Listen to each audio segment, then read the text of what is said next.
Welcome to the GP Preview Show.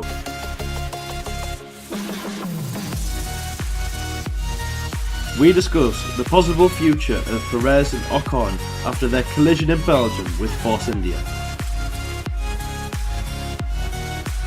And we talk about the F1 2017 game.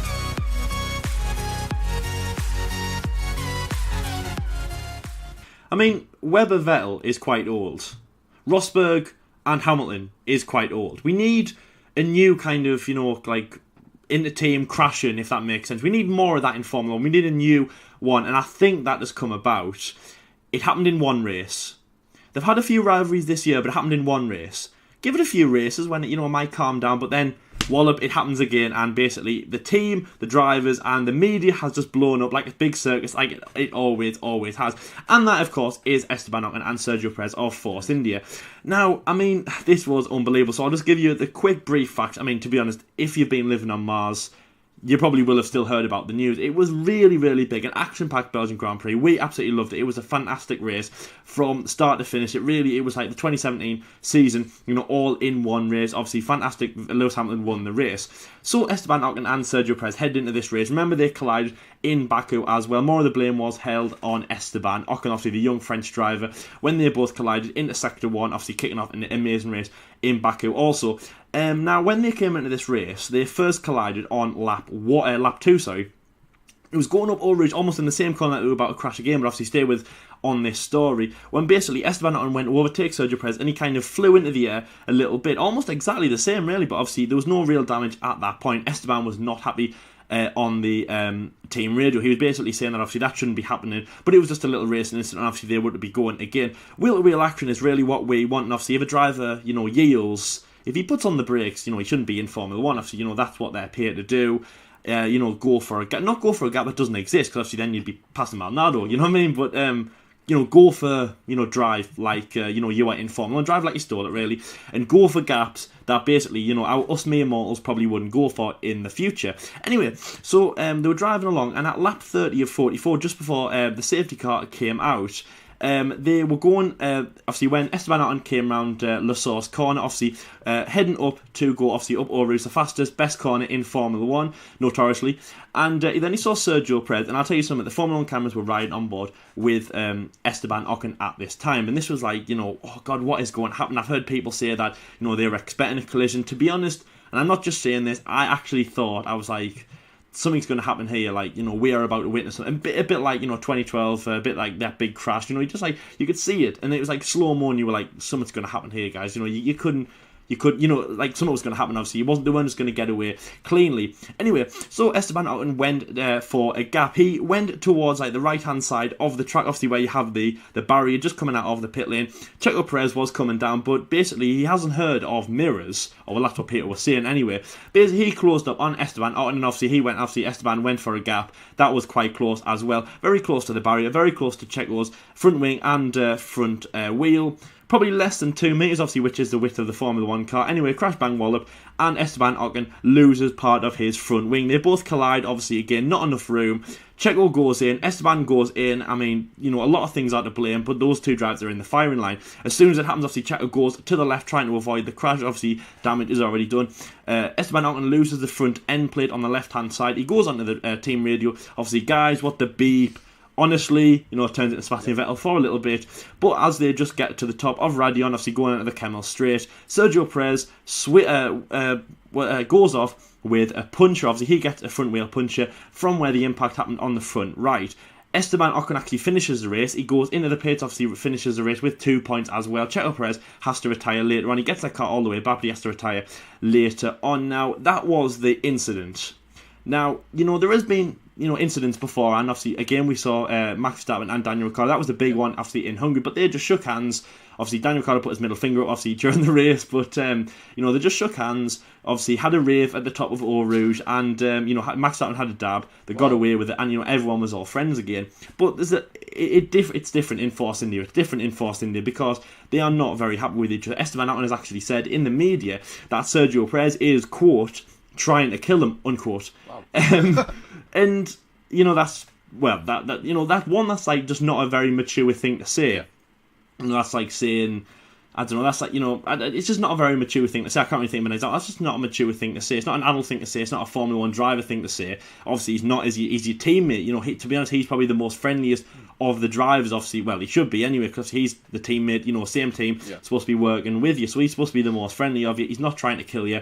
But basically, as Jordan said in the last debate show as well, and obviously, as I say, ever since Canada, really, when a bit of the rivalry went on, they weren't very good friends. And that is hurting the team. And that's the thing. I mean, it's not just two drivers who are having rivalries with each other. It's actually hurting the team, because you look at it from a Formula 1 perspective. You look at the team perspective. One driver doesn't finish the race.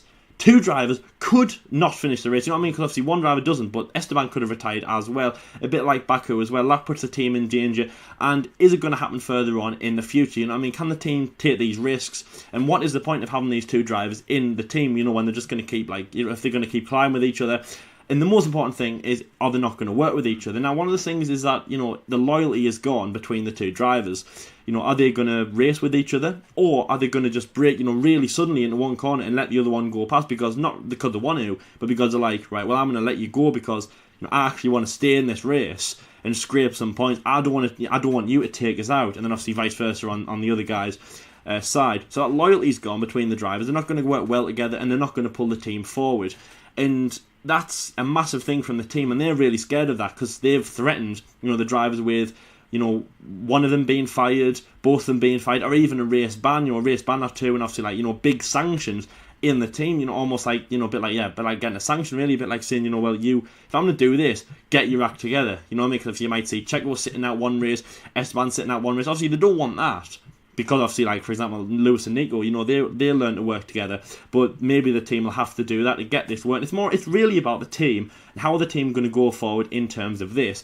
Now, I mean, Belgium's crash wasn't great from both parties. I don't have a favourite in that. I don't have a driver who I'm saying it was a race and it wasn't your fault. They were both to blame. Obviously, Esteban saw a gap that really it wasn't there. Checo didn't check that his teammate was there, and maybe he did a bit like Lewis Hamilton, where he kind of crept up on this teammate, without him seeing, kind of because he couldn't see him in his mirrors, even if he tried.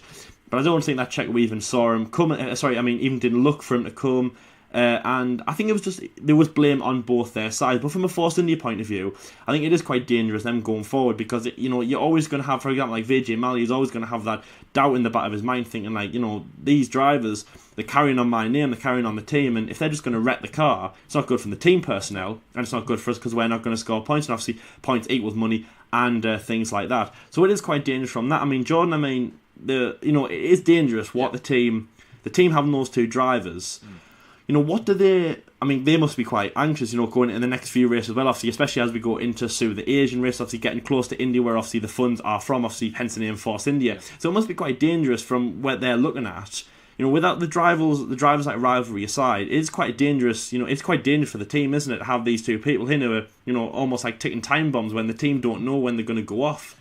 It's not a nice situation to be in, especially when it's between your two drivers, because obviously we've seen loads of one driver battling with another driver from a different team as well. It's been quite entertaining, but it's really, really bad when it's within your own team. Now we're not looking at two some of the best drivers in the world of world championship, multiple titles and all that, multiple race wins. None of these drivers have won a Grand Prix, so obviously they're going to be a bit like rusty in a way when it comes to working together. Now obviously we've already seen how how two less experienced drivers can obviously come together in the likes of Esteban Ocon and Sergio Perez. Maybe so much Esteban Ocon because he's less experienced, but then again Sergio Perez is more experienced than him, so he should be respecting that. And obviously it must be given Vijay Mallya and obviously Bob Furley and everyone else at the top of Force India a right headache, because they're looking at the damage bill for this week and just be like, oh, right, here we go again. Another side pod, another front wing, some more tyres and stuff. It's just gonna, obviously, there's gonna be no money left by the time the cars roll into Abu Dhabi. So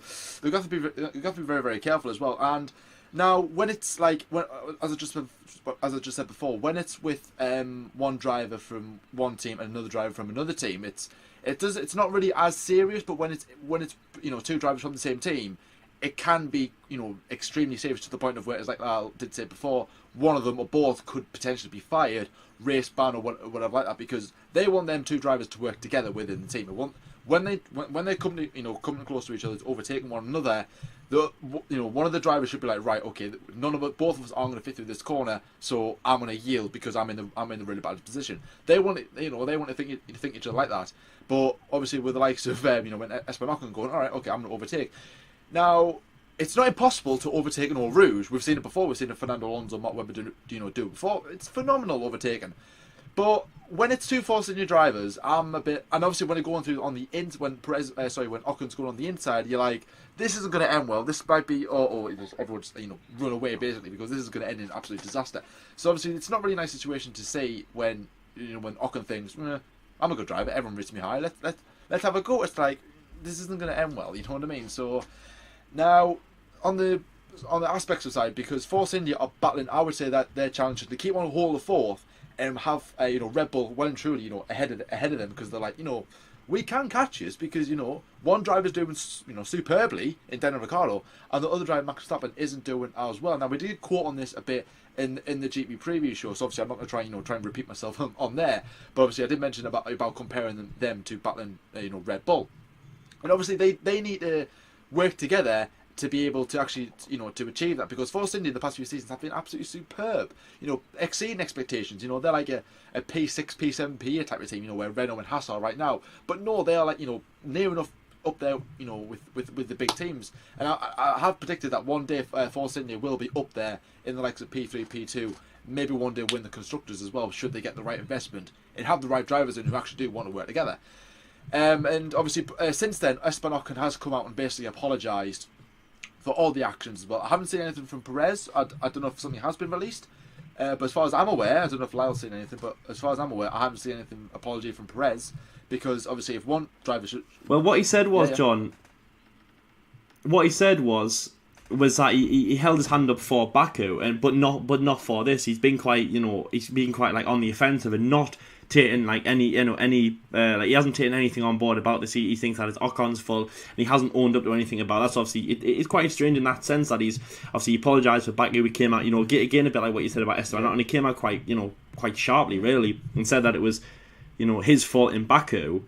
And then obviously he hasn't said anything about Bahrain. But just quickly on those two drivers, well, do you think it's obviously the respect probably isn't there. That's not really anything to talk about, because we know that the racing, because obviously if they had respect for each other, they'd be not doing anything like this. It wouldn't be. Yeah. I mean, you're allowed to race each other. People with respect race each other. For example, like Ricciardo and Verstappen, they race each other. Yeah. Bottas and Hamilton, really, Stroll and Massa, they race each other. But do you think it's like the ego of the drivers? Because obviously on one hand you've got Checo, who obviously he's been in Formula 1 a good few years, but he wants to be better than what he is. He's turning into a bit like Nico Hulkenberg, when we call him Mr. Nearly Man, but obviously again that's not really a fun thing to say, because that's like not really that good. He's had a few podiums, obviously more than Nico Hulkenberg, but he wants to be up there, and he's not there so much. So he wants to be. He's quite ferocious about getting there. And then on the flip side of it, you have Esteban Ocon, that Belgium was his first full season, obviously, because he did Belgium to Abu Dhabi and Manor, who obviously unfortunately have now folded, and then Australia to Belgium in Force India. Obviously, his career has lapped. He's done a full season. And he's 90. He's just gone 20 years old. So obviously he's very young in Formula 1. Obviously he was a teenager when he came in. So do you think it's both like egos and reputation, that the reputations, the egos, what they want the reputation to be is so high, and that's where there's none of them are going to back down from a fight, and to anyone, let alone their team, they'd even battle themselves really, do you think because their egos are very high and like how they get on with, their drivers, that's what's kind of, demolishing the team? I would probably go with reputation-wise, because you're looking at two drivers who, don't get us wrong, they are very, very talented drivers. Some of the best, probably up there, on the grid in terms of driving ability. Now we've seen Perez finish on podiums before. Ocon can do it, and I know fine. Well, he might get a podium this season if he gets his time right. Lance Stroll's been on the podium before, so I'm pretty sure Esteban Ocon can, because he's got the car without a doubt, and I can see it. And then possibly going to race wins. Obviously, I would say in a different team, but. These two drivers are obviously linked with bigger drives elsewhere. Perez more so with Ferrari, and Esteban Ocon maybe in that Mercedes drive one day, because obviously he has connections with Mercedes, obviously driving for them, obviously being in their junior program alongside Sauber driver Pascal Wehrlein. Obviously, both of them were tipped to have the seat when Rosberg retired. Surprisingly, and obviously racing with them with DTM. I think it was or some sort of touring car, German car racing series, I believe. And obviously Perez, linked with driven for Sauber, which had a Ferrari engine in the back of it as well. So links there. I think Perez was part of their program. So again, he has links there as well. So obviously he's looking for a move there, and he knows there's the one available. But at the same time, he's like, Reitner signed for another year. Now they've got a young driver in Charles Leclerc coming in, who's more or less going to take Kim Reitner's seat in 2019, and he's like, right, I have to prove to Ferrari, I am the bee's knees. I am the driver to drive in that seat. So, and it's like he's doing his part to try and show, right, look what I can do. And Ocon's showing like Red Bull, possibly Ferrari, and Mercedes go, right, look what I can do. And it's just been like one big car crash, literally, and it's not going to end well. Then obviously Force India's like, well, hang on a second, you two are thinking about the future. Think about now. Think about the rest of the season, and then when you get that contract signed, think about it then, because now we're going to ruin our team, ruin our reputation, and you're going to ruin your reputation by doing it. And then you might get a call from the likes of Sauber and Haas and whatever, and going, all right, do you want to drive for us? And they're like, well, I haven't got to drive my own team because I mucked it up. I haven't got to drive with the bigger team because I mucked it up. So I'll have to go with Haas. No disrespect to Haas, but they're not as fast as Ferrari or Red Bull. So, yeah. We do love Haas, don't we? We love all the teams around here, don't we? So I think obviously they do need put in a consideration as to how that they are with Force India. They need to work with Force India to be able to put them up to where wherever they need to be. Now obviously no one's really contracted for next year. I know Perez is slowly linked with another year at Force India. I don't know about Ocon.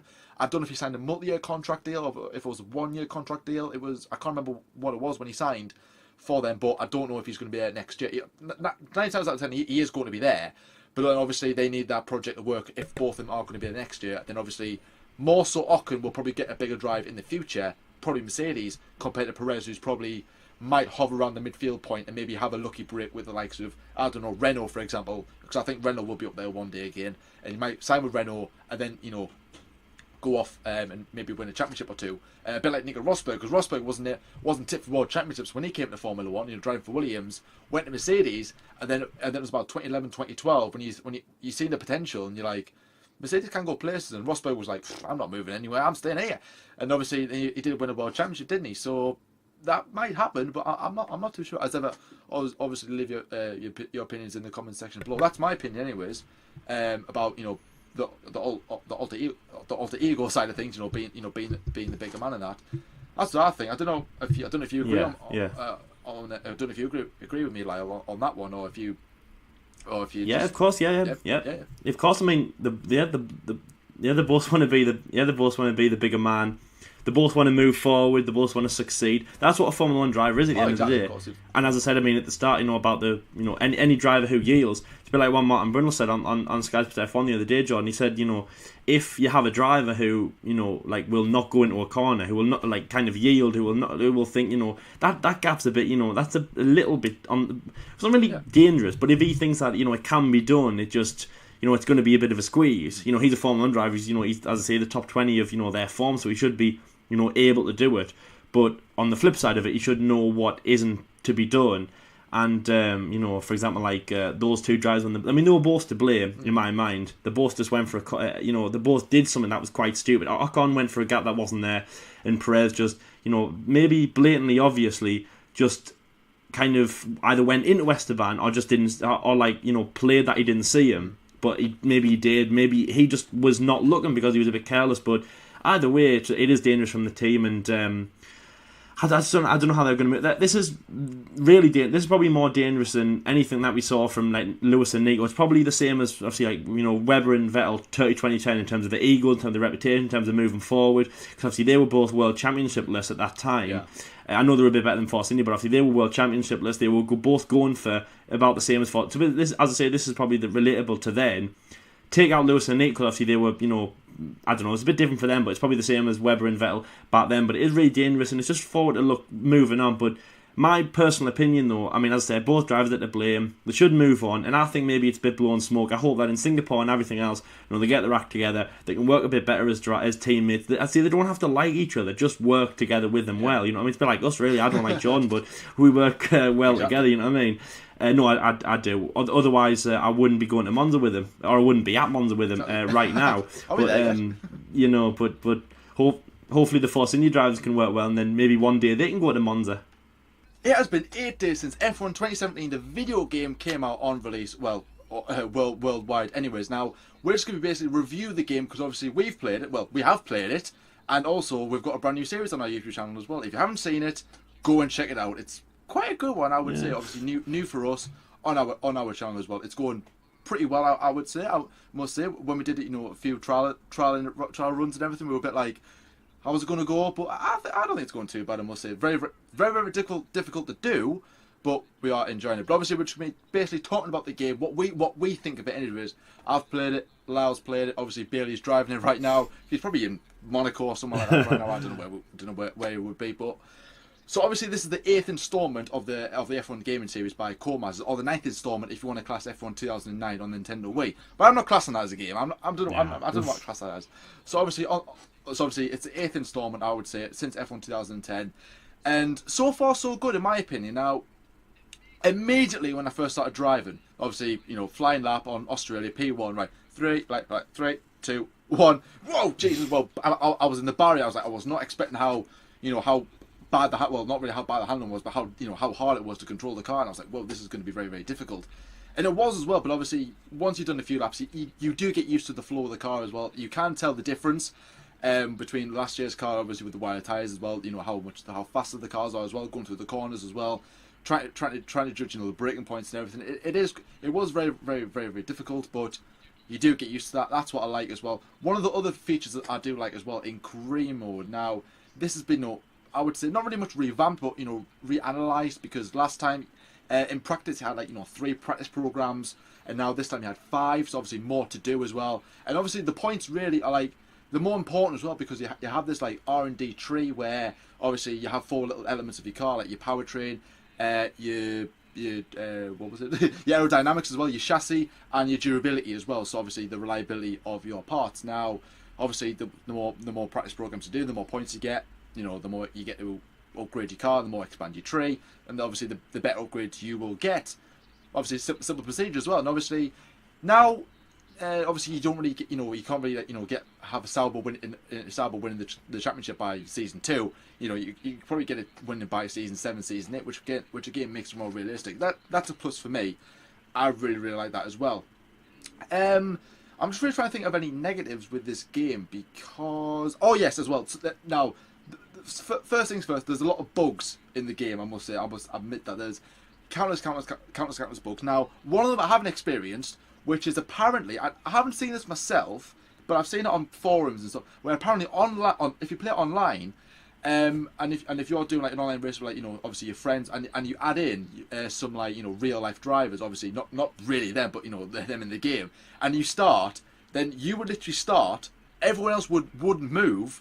And then, before you know it, you're the only driver in the race, and everyone just goes P19, P18. Everyone gets disqualified, and you're like, wow, I haven't seen that as well. I haven't seen any videos or anything like that, but that sounds pretty impressive. So again, that's an annoying thing as well.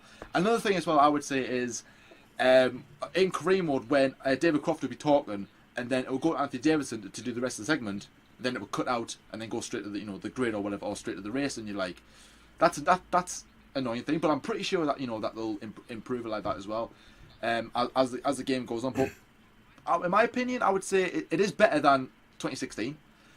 I wouldn't say it's the best in the series so far. I would say it's up there with 2010, 2011, because I mean obviously the handling in those games weren't really as good, but the feel of how real it did feel, having the agent as well, being in the paddock as well, experience what it's like being a real life Formula 1 driver in the virtual reality world. So it is good in that sense. I would rate this game highly. If you haven't got this game and you are watching us now, and you want someone else's opinion about I really don't, it's about 35 pounds, euros, dollars. It's I don't know what to do. Should I get it or should I not? So you're looking on YouTube, comment to us. Hello, subscribe as well. Like the video, follow Billy Harrison. Don't take drugs, and I would buy it.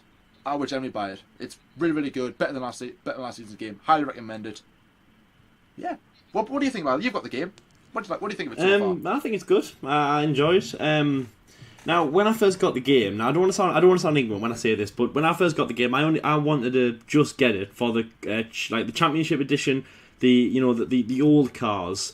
I mean, the lineup that they had was absolutely fantastic. They were releasing the cars, about. I think it was about about a few weeks between them all. Started with the MP44. They went, I think it was the RB, obviously the 2010 RB9 that Sebastian Vettel drove. They had the 2008 Championship, Lewis Hamilton winning, McLaren, loads of different ones, and it was really, really good. And also, obviously, we had the old edition that we did in 2013. Again, that was fantastic when we had them back then. But this time we had the roaring V10s. I mean, obviously, we all love the F2004. That was a Ferrari car that Michael Schumacher won. Obviously, countless races in. I think it was 13 races. Just dominated the whole season. Obviously, and then won the World Championship, his final World Championship in Formula 1. We love the Ron V10. So obviously, the first thing that I did when I first got the race, I went on a pursuit lap of Monza. Obviously, Monza, because we were going to Italy. So obviously, that was when I first did it. I think I played it on the Saturday because I was away when it came out.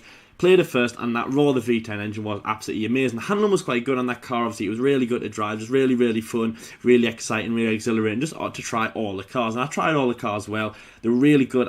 The old school cars were fun to drive, but I loved the when I say the old modern, that's like 2006, 2007, 2008. They were really, really great cars to drive. 2008 was a fantastic car. And I was saying to John, 2010, the Red Bull car, Sebastian Vettel won his first World Championship. Obviously, become the youngest world champion at that point. He, it doesn't seem like a classic car. Because you think it's quite recent because Sebastian Vettel's still in Formula 1, but it was 7 years ago. But it was still really, really amazing. And if you have F1 2010, that's what I was thinking. Because obviously John just said, F1 2010 was the first game by Codemasters. So if you have that game, you can play F1.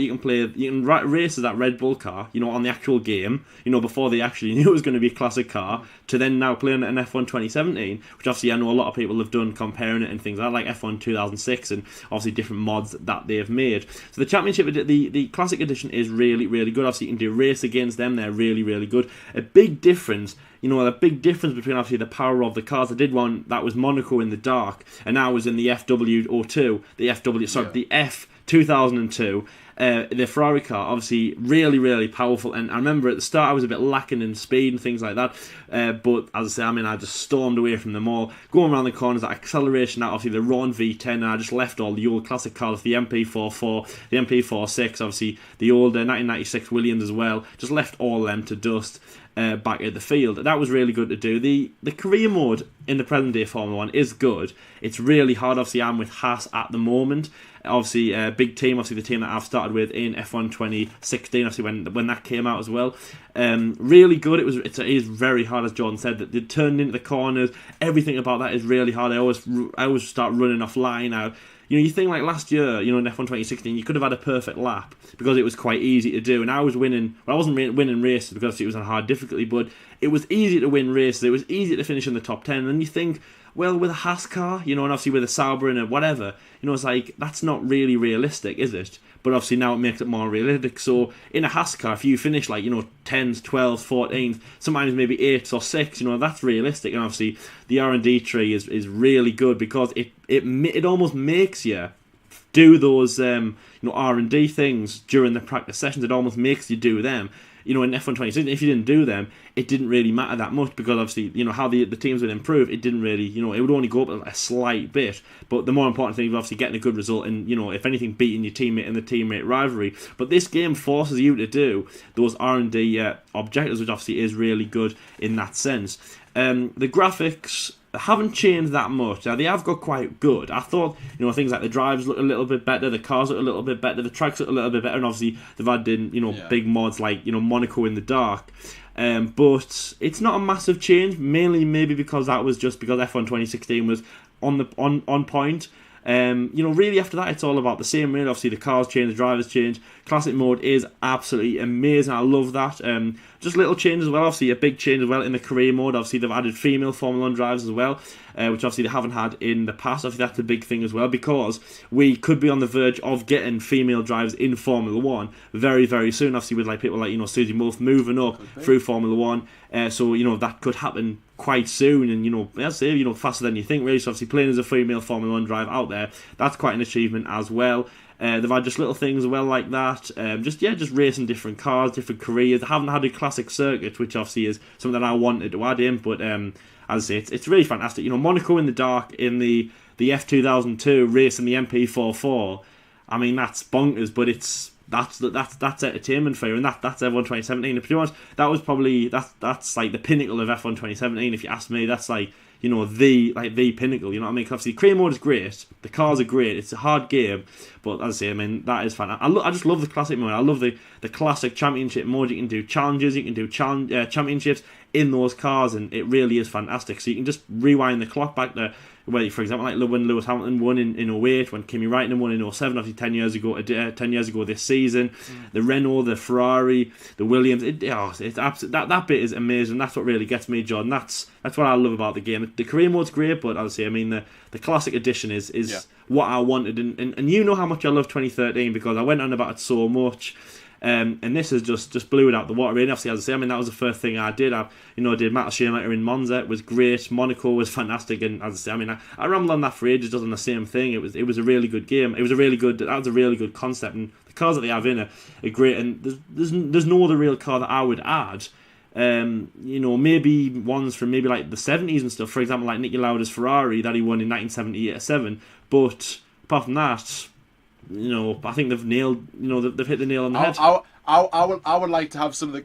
I would like to have some of the cars from the 50s and 60s. Obviously, one in particular, Jim Clark. Yeah. Jim Clark's. I mean, that would be fun to watch. Winning car. That would be. That would be fun to watch. It would be. That'd be really. It would be a little hard, but I think that would be quite fun to watch. That. That'd be very hard on the all-in Batmans of Monza as well. The old Hockenheim circuit as well. That, old Spa as well. So as I say, maybe that was something that they should have added in. They should have added in classic circuits, not just like Jerez and that. Maybe, as John just said, the long Hockenheim circuit, or at least maybe just one or two of them. Because obviously, I mean, you're going to have to get real-time data from them. And for example, like say if you went out and did the 50-kilometer Spa circuit or whatever, just imagine going through all the little villages and that and saying like, don't worry, we're going to be racing through your village or what have you. But that would be really great. And I mean, the old banks of Monza and stuff like that. 'Cause obviously, I mean, it seems like they can do it. But nevertheless, Championship Edition is absolutely fantastic. The R&D is really hard. And obviously, as John said, briefly at the start, we hope you're enjoying the Bailey Harrison career. And honestly, this is probably one of the best years to do it, because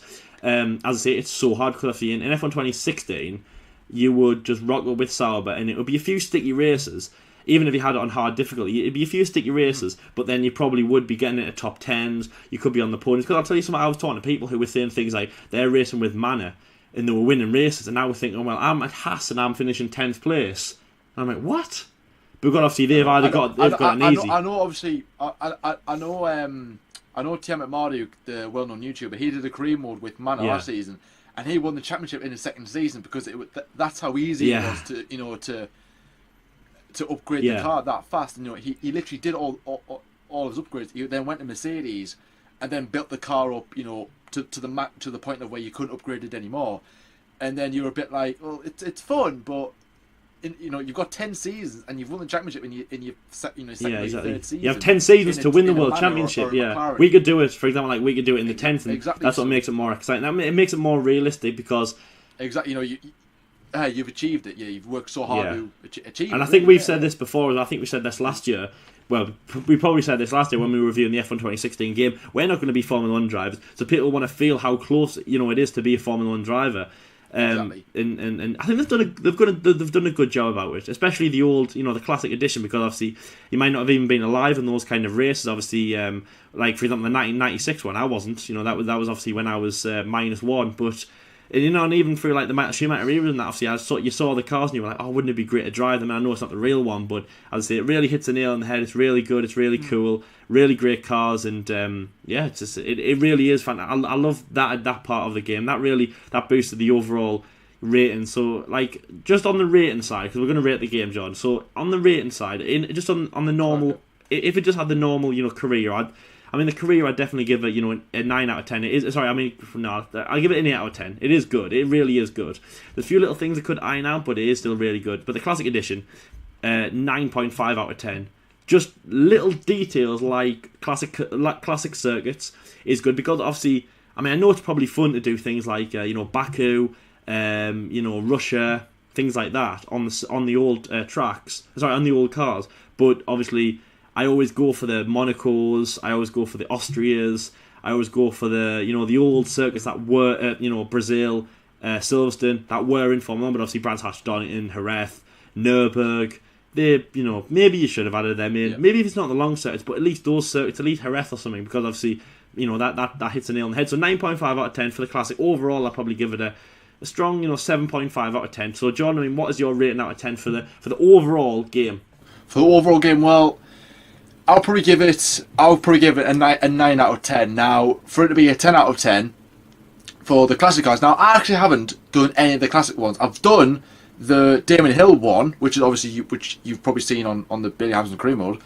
I've done that, but other ones I haven't driven on the Classic ones. So I haven't really seen it, but they have hit the nail on the head by adding in all these brilliant cars. Because when they did it with F1 2013, when that came out, everyone was like, "Well, you've got a Williams in, you've got a Ferrari, and you've got a McLaren, but where's the real winning cars? Like your McLarens, MB44s, your Ferraris, and your old school McLaren stuff, and your Williams as well." And you're like, where's all them at? And obviously when they added them in, it was like brilliant. This is what they needed.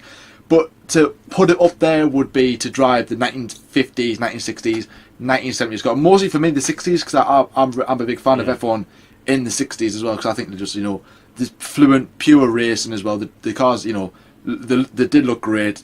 Just the era and everything, it did look fantastic as well to actually be able to drive an old school car on an old school track, because obviously we were never around back in them days as well, so obviously it would be brilliant to see what it was like.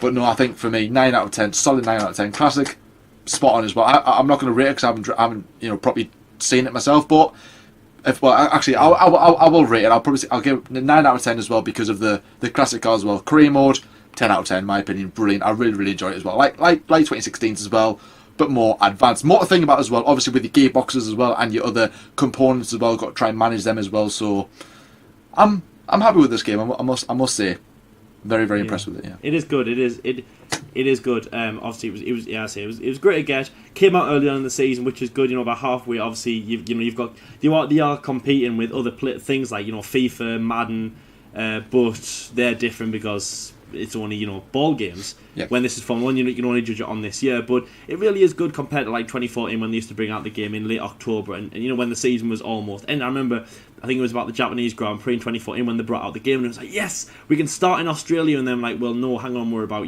a fortnight away from Abu Dhabi. It just didn't really hit the nail. It didn't really work really in that sense. But anyway, obviously 2017, really, really good game. Really fantastic, and this also could be the last game that we have without the Halo one, because I've got to say, when I think the first time I was driving in Australia, you picture it in your mind, you just think, I'm on the cockpit view with a helmet showing, but then next year you could see like a little bit of a black ring, just above the camera, which is obviously is the Halo. Anyway, so that is the end of the F1 Debate Show. Thank you very much for watching. Make sure to like and subscribe, especially if you're new around here. Leave your comments in the comment section below, obviously, about everything that we've mentioned in this episode about the Force India. Obviously, what do you think about the drives? Have they gone too far?